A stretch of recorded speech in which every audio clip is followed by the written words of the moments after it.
Hello, we're glad to have you join us on the news bulletin from CBATV, the voice of East Africa and beyond. My name is Ajara Matijani. First, the headlines.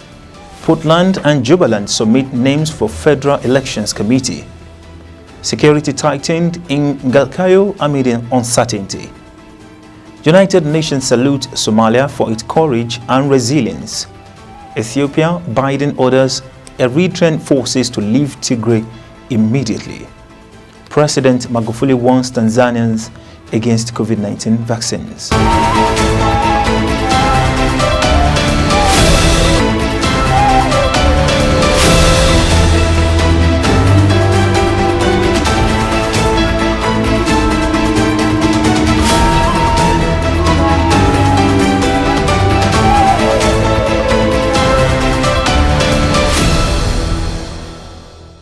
Now the news in full.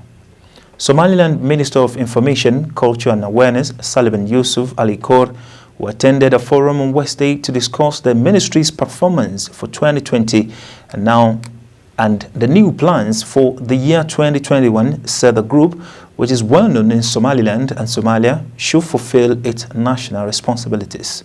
Somaliland's Minister of Information, Culture and Awareness, Saliban Yusuf Ali Kore, who attended a forum on Wednesday to discuss the ministry's performance for 2020 and their plans for the new year, said the group, which is well known in Somaliland and Somalia, should fulfill its national responsibilities in terms of entertainment as well as awareness. Minister Kore also said that the arts group has a national budget and that they should play their role accordingly. On the other hand, he also spoke about the role and the needs of national television and Radio Hargeisa in order to make sustainable development and compete with their counterparts. The Horn Team Stars, a group known as a great artist to local government, has been more preoccupied with the exclusion of love songs due to the statement of the Minister of National Music Production, Ananto. The Puntland and Jubaland states of Somalia have finally submitted the list of representatives to the Federal Elections Committee. The committees will oversee the parliamentary elections set to start soon in the country. Puntland and Jubaland states of Somalia have finally submitted the names of their representatives to the Federal Elections Committee, which is a major breakthrough to resolve the current political crisis in Somalia. The commission is appointed by the two administrations, will consist of 8 members each, and will be joined by 3 members each appointed by the federal government. This appointment is a part of efforts to facilitate the election process and bring together the political stakeholders before the election date. These two states had previously rejected to submit their representatives to the Federal Election Committee, alleging the federal government of appointing members of the Somalia National Security Agency to the Electoral Commission. For the past months, there have been political disagreements between the federal government and its member states on issues concerning the electoral members, the Gather region, and the election date. The security forces in Galkayo city of Somalia have tightened security in the region. The regional police commissioners have not disclosed why security was being tightened, but seems to be part of its efforts to maintain security in the region. For the past hours, the security forces in Galkayo have started to tighten security in the city. The police forces conducted the operation in several districts and checkpoints in the region. The operation, which seems to be part of Galkayo's police efforts to maintain security in the region, is being scrutinized by public and private vehicles as well as questioning the suspects. The security forces urge the public to give a hand with the police to mitigate future terrorist attacks. For the past month, Galkayo security forces had intensified security operations, and the police regional commissioner said they will continue the effort until they make sure the region is more safe than in the past. Last month, several people were left dead and wounded in a suicide bombing at the entrance of a crowded stadium in the city, where Prime Minister Mohamed Hussein Roble had been expected to arrive.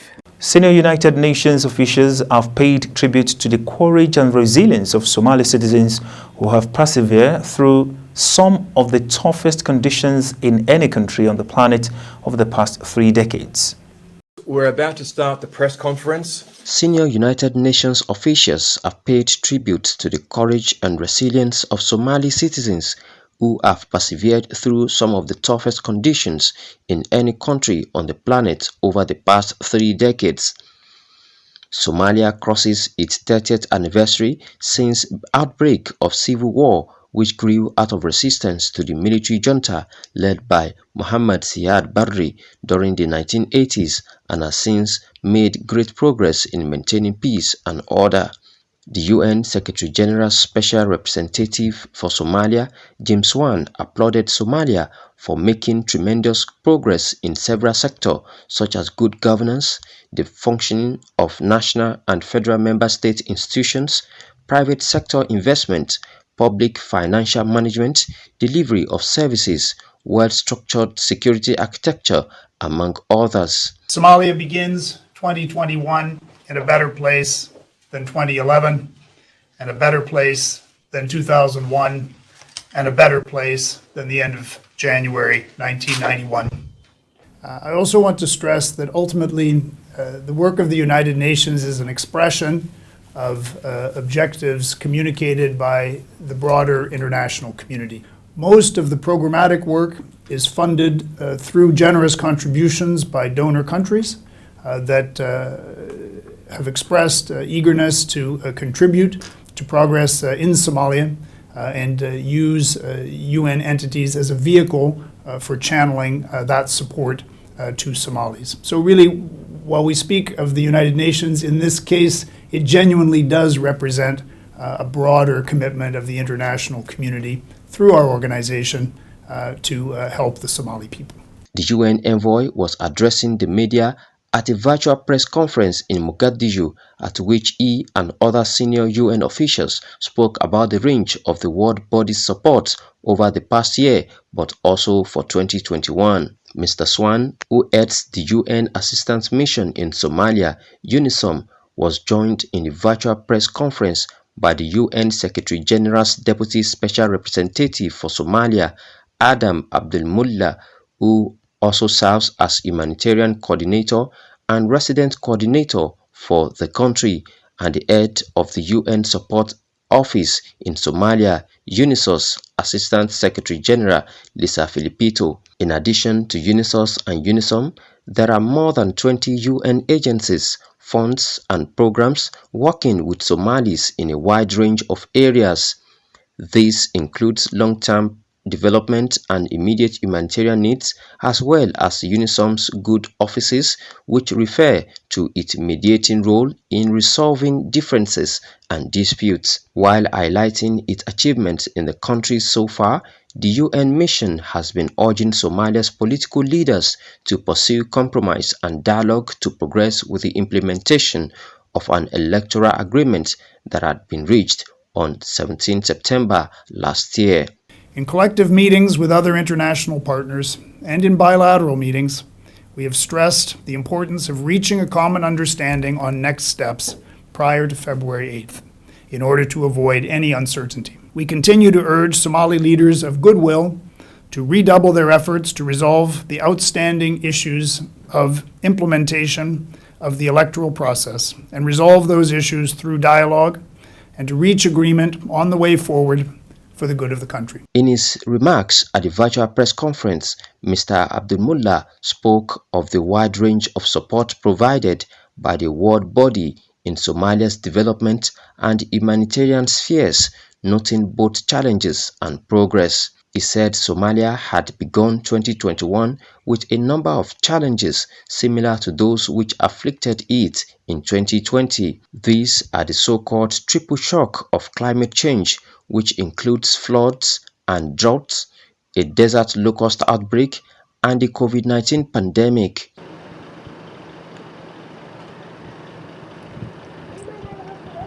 On COVID-19, the United Nations has supported Somalia's fragile health system with its response.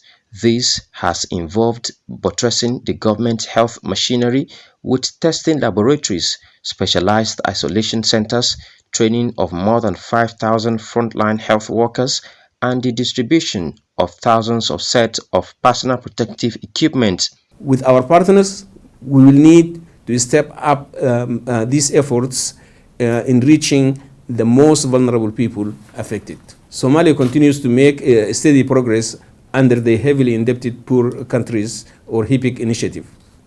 Somalia's debt stood at 5.3 billion at the end of 2018. This debt will be reduced to 557 million if Somalia achieves the completion point expected in 2023. In her remarks, Ms. Filipito outlined how UNISOS had been established 11 years ago by the UN Security Council to provide logistic support to the African Union mission in Somalia, AMISOM.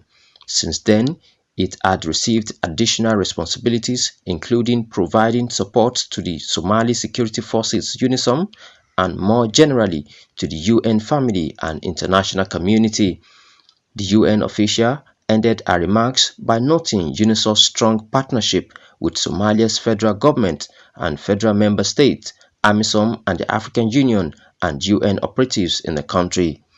Kamel Sadiq reporting for CBATV. The United Kingdom's Secretary of State for Defense, Ben Wallace, arrived in Mogadishu on Wednesday, held a closed-door meeting with President Farmajo in Villa, Somalia, just days after the withdrawal of the U.S. Africa Command from the Horn of Africa nation. Reports from Villa, Somalia indicate that the two leaders discussed ways of strengthening the cooperation between Britain and Somalia over a range of issues including security and counter-terrorism, which is one of the major concerns in the country. Sources private to the meeting said that the visiting minister shared with Farmajo the UK's concerns about the tribalism that is undermining the cohesion of the Somali National Army, set to take off the security responsibility of the country from the Africa Union troops. Wallace, who also doubles as MP for Wyre and Preston North, has been visiting East Africa, where he spent several hours visiting the British Army base in Laikipia in Kenya, which is a major training enhancement base for London within the region. Before jetting to Somalia to meet President Mohamed Abdullahi Farmajo, Wallace held meetings with the Kenya security team led by Defence Secretary Monica Juma. Kenya is a major security stakeholder in Somalia by the virtue of contributing troops to AMISOM. The UK has been supporting ongoing operations against Al-Shabaab in Somalia by training security forces in their main station at Baidoa, the regional administrative capital of the southwest state. Several troops serving in the National Army are beneficiaries. We've trained over 1,750 soldiers on military courses in Baidoa, as well as providing the Somali National Army with military vehicles to support operations, said the UK's embassy in Mogadishu. His trip comes days after the US withdrew close to 700 soldiers who have been serving in Somalia to carry out counter-terrorism operations aimed at protecting American interests in the region. The soldiers, the Department of Defense had said, would be repositioned elsewhere in East Africa, preferably Kenya or Djibouti, where they will continue with logistical support in the war against Al-Shabaab. Somalia has struggled to eliminate the Al-Shabaab threat for over a decade now, leading to massive support from foreign countries. The group, despite being significantly degraded, controls large swathes of rural, central and southern Somalia. The number of people living with heart problem has increased globally. Some make gut donors to help them with their heart, surgeries and transplant. Some may not. CBA has met with a 53-year-old man living with heart problems in Hargeisa for the past few years after he had received the shock news of his parents' death. Hamza Dabjerin has more on that special report.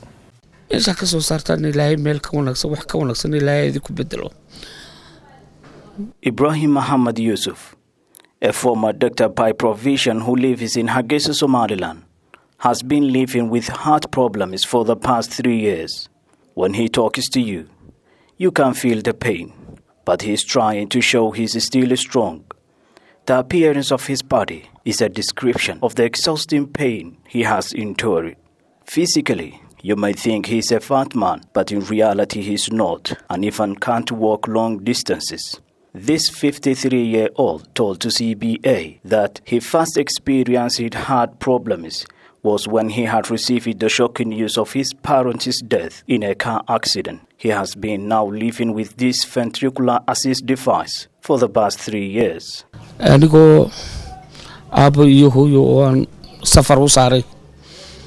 My parents went traveling to another region. 5 hours later, I had received the sad news of their death in a car accident. The shock of that moment damaged one of my coronary arteries. Ibrahim credits a female Djiboutian for helping him with his previous heart surgery after she connected him to the French troops in Djibouti, where eventually facilitated his surgery. He told us that this is the time to replace his ventricular assist device that he has been living with for the past years, as it had been in operation for a long time. This ventricular assist device will add much to his life, and he says he needs to replace it but can't afford it financially, and his life will depend on how the community reacts to his demand. Then وانا امتحان أنا امتحان كاس إلهي هيفضيو إذا كنا إذا كسو صارتني إلهي ملك ونك صبح كونك سن إلهي ذيك بد Hamza Dabjerin, CBA, Hargeisa. Fire has gutted down County Assembly and several other offices in Garissa. The cause of the fire is yet unknown, but local eyewitness account that it was due to power surge. Garissa County Assembly razed down by inferno. Fire has gutted down County Assembly and several other offices. The cause of the fire is yet unknown, but local eyewitness account that it was due to power surge. The inferno, according to authorities, started around 8:15 and swiftly engulfed the entire chambers. Garissa County is an administrative county in the former northeastern province of Kenya. Its capital and largest urban area is Garissa. The county had a population of 841,353 at the 2019 census. To Ethiopia, the United States of America, under the newly elected President Joe Biden, has ordered all soldiers from Eritrea to immediately leave Ethiopia's embattled Tigray region. Let me be clear, and I know this always comes up. The United States of America, under the newly elected President Joe Biden, has ordered all soldiers from Eritrea to immediately leave Ethiopia's embattled Tigray region.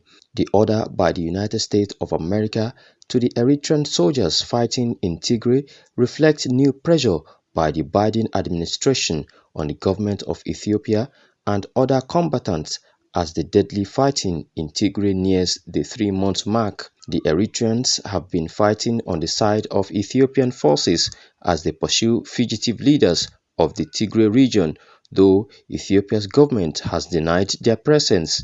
Witnesses who fled the Tigray region have said Eritrean troops were going house to house, killing young men, looting and acting as local authorities. The U.S. State Department spokesperson cited credible reports of looting, sexual violence, assault in refugee camps, and other human rights abuses. The U.S. called for an independent and transparent investigation into alleged abuses and said further that dialogue is essential between the government and Tigrayans. Earlier, the Ethiopian government has rejected dialogue with the former Tigray leaders, seeing them as illegitimate, and has appointed an interim administration. The conflict between the Ethiopian government and regional forces of the Tigray People's Liberation Front (TPLF) began in early November when the Prime Minister ordered a military offensive after rebels attacked a federal army base. Government forces reported that the region had been secured at the end of November, but TPLF resistance has continued amid accusations of extrajudicial killings and rights abuses. Kamel Sadiq, CBATV. At least 53 people died of burns when a passenger bus collided with a truck carrying adulterated fuel in western Cameroon on Wednesday. At least 53 people died of burns when a passenger bus collided with a truck carrying adulterated fuel in western Cameroon on Wednesday. The coalition, led by 2 vehicles going up in flames, Governor of the region, Awafonka Augustine, said the dead are not identified. They are all burned, he said at a press briefing. The governor also said 29 people were seriously injured in the accident which occurred in Dischang. Awafonka Augustine added that this could be due to fog and that the van had a braking defect. According to initial findings, the 70-seat bus hit the coming van around 3:30 a.m. local time at Cliff, an area known to be dangerous for drivers because of the many hills and gullies. At the end of December 2020, at least 37 people, including 10 women and 4 children, were killed in another bus accident in Central. Lawmakers in the Democratic Republic of Congo, DRC, have dismissed the Prime Minister's Sylvester Lunga Lukamba on Wednesday evening during a parliament plenary session held in Kinshasa. Lawmakers in the Democratic Republic of Congo have dismissed the Prime Minister Ilunga on Wednesday evening during a parliamentary plenary session held in Ksansha. The dismissal came after the majority of lawmakers passed a vote of no confidence to the premier, alleging his inability in the management of the country. The National Assembly approved a motion of censure against Ilungu Ilunkamba and his government by 367 votes to 7. Under the Democratic Republic of Congo's constitution, parliamentary censure requires the Prime Minister to step down within 24 hours. The Prime Minister boycotted the session, terming it illegitimate under the constitution and internal regulations of the parliament. The sessions were also boycotted by pro-Kabila party MPs, who also stressed that the parliament session had no mandate capacity to organize the vote according to the constitution. President Felix and his two new allies still do not agree on this appointment of several heads of majority institutions. Following the end of alliance between him and former President Joseph Kabila, the post of Prime Minister and the leadership of National Assembly's office are in contention. Tshisekedi, who took office in January 2019 but has been frustrated by a coalition government with Kabila's allies, won parliamentary majorities in the same election by controlling a majority in parliament. President Tshisekedi would be able to nominate a cabinet of his choosing after 2 years in which Kabila's allies have dominated the majority ministries. Tshisekedi now hopes to form a new majority in parliament by winning over members of Kabila's coalition. And to the Africa's populous nation, Nigeria, in an effort to curb the fast-growing infection rate in Nigeria, President Muhammad Buhari has signed the Coronavirus Disease Health Protection 2021, which, among all the measures, makes the use of face masks mandatory in public places. A document which emanated from the office of the chairman of the Presidential Task Force on COVID-19, Boss Mustafa, revealed that the president signed the order on Tuesday. The action is in the exercise of the powers conferred on the president by Section 4 of the Quarantine Act, Cap Q2 laws of the Federation of Nigeria 2010.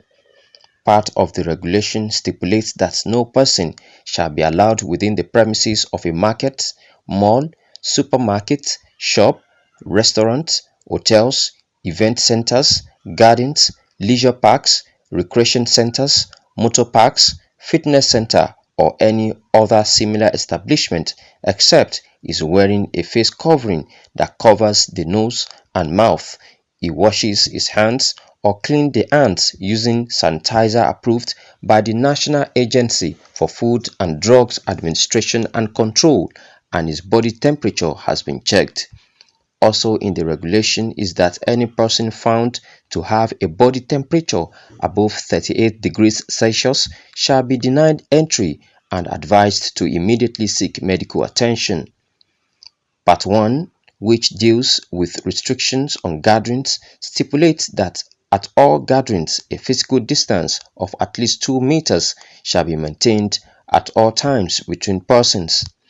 According to the document, any persons who contravenes the provisions of the regulations is punishable by a fine or a term of 6 months imprisonment or both, in accordance with Section 5 of the Quarantine Act. With figures emerging from Disease Control Agency, Nigeria recorded its second highest daily death toll from COVID-19 on Wednesday, suggesting the country has yet to reach the peak of the second wave as infections continue to spread rapidly.